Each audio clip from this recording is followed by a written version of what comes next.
Guys, we are moving on to the last video in class 1, which is how to study for exams, spaced repetition by Ali Abdal. So the first video by Ali was pretty informative. It covered the active recall, and now the second aspect of the studying process is the spaced repetition. We got about 26 minutes from start to finish, and what you can do, I believe, is jump right to the meat of the material, and you can skip over all the academic studies like last time. But like last time, I'm going to jump in, take a listen, and then I'll report back on my findings. All right, so I just finished the video by Ali Abdal on spaced repetition. And like the first video, had a lot of great information and a lot of great tips in it. He outlines what doesn't work, which is cramming material, trying to force all the material in at one time, and try to remember that for the long term.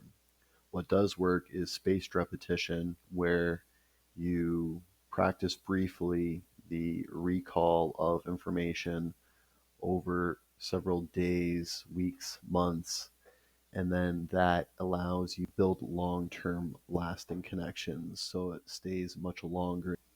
The way spaced repetition works is by extending what's called the forgetting curve, how long it takes you to forget a piece of information. On day 1, you've retained all the information.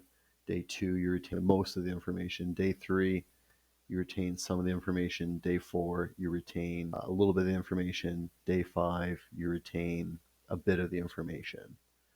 So what spaced repetition does is it resets this curve. So after day 1, instead of having just a majority of the information, you re-bump yourself up to having all the information by having that repetition.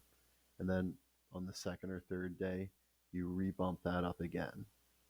So instead of the forgetting curve playing out, you reset that curve and reset that curve. And as you keep resetting it, the tail gets longer and longer. So instead of forgetting everything after 5 days, it might take 60 days after so many repetitions. It might take 1,000 days after so many repetitions. So the more repetitions you have, you extend the forgetting curve longer and longer. And that means it stays in your long-term memory. Scope your topic out. So to have it defined before going into it, knowing what you need to know and what you don't need to know. Another tip Ali gave was the spreadsheet method. So you list out all the topics that you're trying to cover, and then you monitor each time you having a spaced repetition setting. So you put the dates in an Excel spreadsheet, and next to the category, you put each date that you viewed the information. And at the same time, you can rate the strength of your recall of this information. So if you have very good recall, you could put green. If you have mediocre recall, you could put orange. If you have terrible recall, you could put red.